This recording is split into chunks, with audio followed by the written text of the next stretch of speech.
সবাইকে শুভেচ্ছা শাহের টিউবে। আশা করি সবাই ভালো আছেন এবং সুস্থ আছেন। এটি ফরেক্স বেসিক পেইড কোর্সের ভিডিও, যা এখন সবার জন্য উন্মুক্ত এবং ফ্রি করে দেওয়া হয়েছে।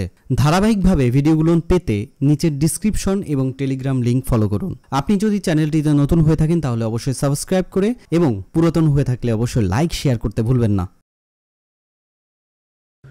সবাইকে শুভেচ্ছা নতুন আরেকটি পর্বে। এই পর্বে হচ্ছে আমরা নেভিগেটর নিয়ে আলোচনা করব। নেভিগেটরের কয়েকটা কাজ দেখব। প্রথমে নেভিগেটরের উপরে চলে আসে হচ্ছে অ্যাকাউন্ট। তো এই অ্যাকাউন্টের যে বিষয়টা আছে, এখানে আপনি যে কটা অ্যাকাউন্ট লগ ইন করবেন, আমরা যখন অ্যাকাউন্ট লগ ইন করি তখন ফাইলে চলে যাই, যাওয়ার পর log in to trading account. এখান থেকে কি করি, আমাদের অ্যাকাউন্ট নাম্বারটা আমরা এখানে দিই, দেন পাসওয়ার্ড দিই, দেন আমাদের যে ব্রোকারটা আছে সেই ব্রোকারের সার্ভারটা আমরা এখান থেকে দিই, দেওয়ার পর আমরা লগ ইন করি, তাই তো। তো এইভাবে হচ্ছে এই অ্যাকাউন্টের অপশনে কোন ইসের আন্ডারে, কোন সার্ভারের আন্ডারে কোন অ্যাকাউন্টটা এইভাবে লিস্টেড হয়ে যায়। তখন আমরা একটা অ্যাকাউন্ট থেকে আর একটা অ্যাকাউন্টে খুব সহজে চলে যেতে পারি। কিভাবে? যেমন এই অ্যাকাউন্টটা আমার এখন লগ ইন আছে, সাদিয়া এই অ্যাকাউন্টটা লগ ইন আছে, এটা হচ্ছে ডেমো অ্যাকাউন্ট। তো আমি যখন এই পরের অ্যাকাউন্টে, স্ট্যান্ডার্ড রিয়েল অ্যাকাউন্টে এটা যখন ডাবল ক্লিক করব, ক্লিক করে লগ ইন দিব, তখন দেখবেন যে সাথে সাথে এটা লগ ইন হয়ে গেছে এবং এইভাবে চলে আসবে। আমার এই যে এটা জিরো ব্যালেন্স চলে আসলো, আমার কিন্তু এটা লগ ইন হয়ে গেছে। কিন্তু সমস্যা কি হচ্ছে, সমস্যা হচ্ছে পদ্মায় আপনি যে পেয়ারটা আছে বিটিসি ইউএসডি, দেখেন এই পেয়ারের চার্টগুলো দেখতে পাচ্ছেন না। কারণ হচ্ছে প্রত্যেকটা সার্ভারের জন্য প্রত্যেকটা চার্টের একটা ভিন্নতা আছে। ট্রায়ালের জন্য এক রকমের, রিয়েলের জন্য এক রকমের, আবার রিয়েলের মধ্যে সেন্ট অ্যাকাউন্ট এক রকমের, মিনি অ্যাকাউন্ট এক রকমের, প্রো অ্যাকাউন্ট এক রকমের। তো এই চার্টের ভিন্নতা চলে আসে। তো এই কারণে এই চার্টগুলো তখন উজ্জ্বল হয় না। না হইলে কি করা লাগে, তো এখন হচ্ছে আজকে মার্কেট অফ, সানডে। সো আমি এখান থেকে বিটিসি রিলেটেড পেয়ারটাই দেখবো। এই যে বিটিসি ইউএসডি এম বলতে মিনি অ্যাকাউন্টের মেনশন করতেছে। তো অনেক সময় এটা পাবেন, এম পাবেন, সি পাবেন, বা অন্য এক্স পাবেন, বা কোনো কিছুই থাকবে না। এগুলোন থেকেও অনেক কিছু মিন করে। এগুলো আমরা স্টেপ বাই স্টেপ দেখে বুঝবো। যেমন এম এ বলতে মিনি অ্যাকাউন্ট বুঝাচ্ছে এখানে। তো আমি এটাকে যদি ক্লিক করে এখানে নিয়ে ছেড়ে দিই, তাহলে দেখেন আমার এটা কিন্তু চার্টে চলে আসছে। তো আমরা যখন অ্যাকাউন্ট চেঞ্জ করব তখন এই রকমের সমস্যার সম্মুখীন হইতে পারি। আর সমস্যার সম্মুখীন হইলে জাস্ট আমরা ওই পেয়ারটা টাইনা ছাইড়া দিলেই হবে, আর কোনো কিছু করতে হবে না। তো এভাবে হচ্ছে আমরা এক অ্যাকাউন্ট থেকে আর এক অ্যাকাউন্টে শিফট হইতে পারবো। যেমন আমি এখন যদি সাদিয়া যাইতে চাই, আমি ডাবল ক্লিক করলাম, করার পরে এখানে কিন্তু অটোমেটিকলি সব কিছুই চলে আসতেছে, আমার পাসওয়ার্ড এভরিথিং। কারণ আগে আমি সেভ দিয়ে রাখছিলাম, সেই কারণে। তো লগ ইনে যখনই আমরা ক্লিক করব তখনই ওই অ্যাকাউন্টে শিফট হয়ে যাবে। কিন্তু পদ্মা ওই যে যেটা বললাম, চার্টের এগুলো দেখতে পাচ্ছে না, জাস্ট আমার ওই বিটিসি ইউএসডি টেনে নিয়ে ছেড়ে দিলে হবে। ইথিরিয়ামের ক্ষেত্রেও সেম জিনিসটাই, নতুবা ওটা দেখবেন যে লাফালাফি করতেছে না। তো এই হচ্ছে আমরা অ্যাকাউন্ট থেকে আর এক অ্যাকাউন্টে ট্রান্সফার বা শিফট হতে পারবো। দেন নিচের যেটা আসতেছে সেটা হচ্ছে ইন্ডিকেটর।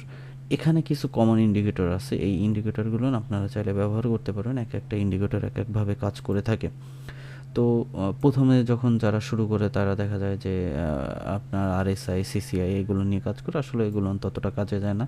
এর মধ্যে একটা ইন্ডিকেটর বেস্ট ভালো কাজে দেয় এবং আমি এটা দিয়ে ট্রেড করে থাকি, সেটা হচ্ছে প্যারাবোলিক একটা ভালো কাজে দেয়। এবং এখানে 75%-এর উপর আপনি যদি প্যারাবোলিকটাকে সেভাবে চার্টে ফলো করতে পারেন, তাহলে একটা প্রফিট বের করে নিয়ে আসা সম্ভব।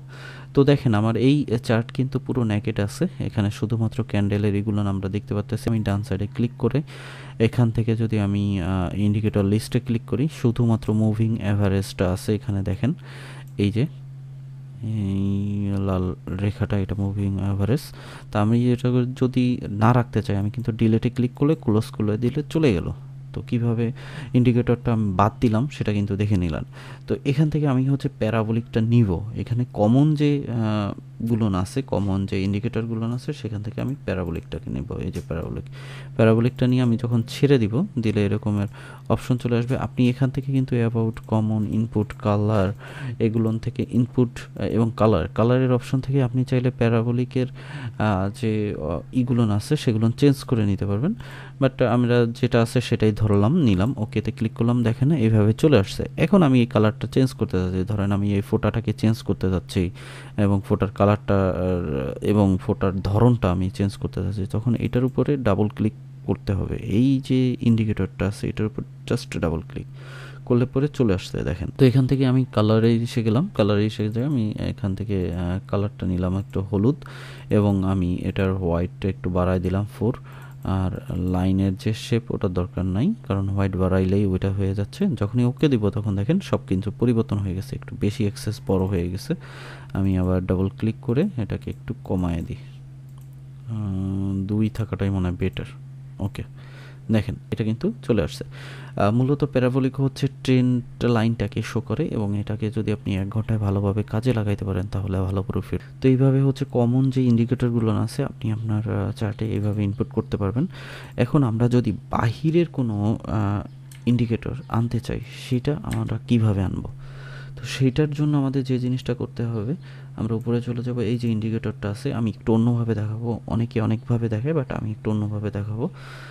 ইন্ডিকেটর এখানে ডান সাইডে ক্লিক করব, ডান সাইডে ক্লিক করার পরে চলে আসবে দেখেন এখানে ক্রিয়েট ইন মিটার এডিটর। এখানে যখন আমরা ক্লিক করব, ক্লিক করলে পরে মেটা এডিটরের মানে এডিটিংয়ের জন্য বা স্ক্রিপ্ট করার জন্য এখানে হচ্ছে মূলত কাজ করা হয়।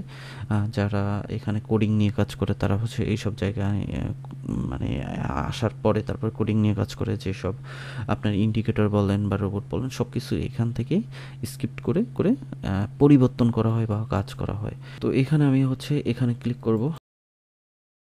তো আমাদের যে MT4টা আছে সেই MT4-এর ডকুমেন্টগুলো এখানে শো করবে। এখানে এই দেখেন ইন্ডিকেটরস, এখানে যখন ডাবল ক্লিক করব তো ওই আমাদের যে MT4টা আছে MT4টার মধ্যে যতগুলো ইন্ডিকেটর আছে সব কিন্তু এখানে।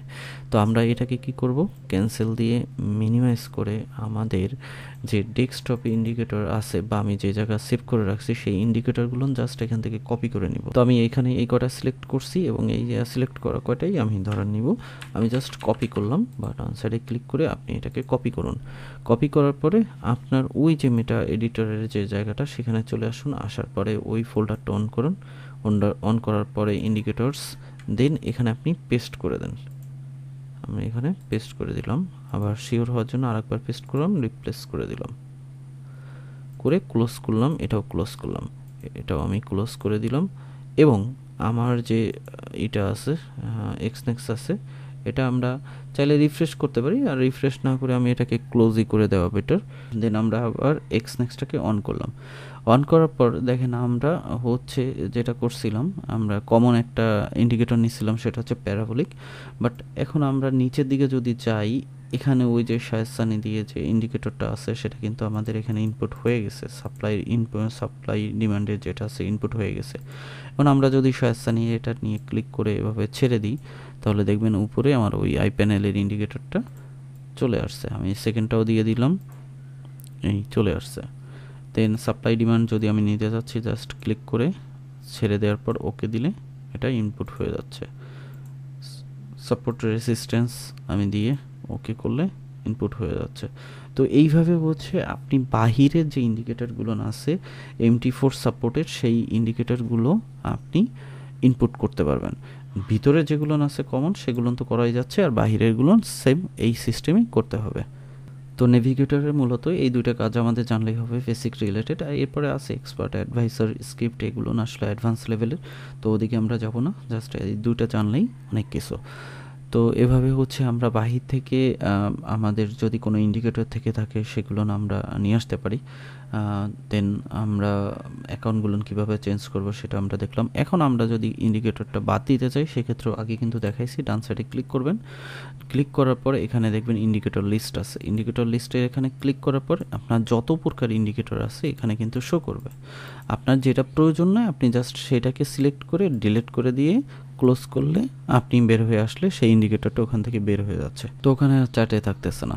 তো এই ছিল আজকের ভিডিওটি, ভালো থাকবেন।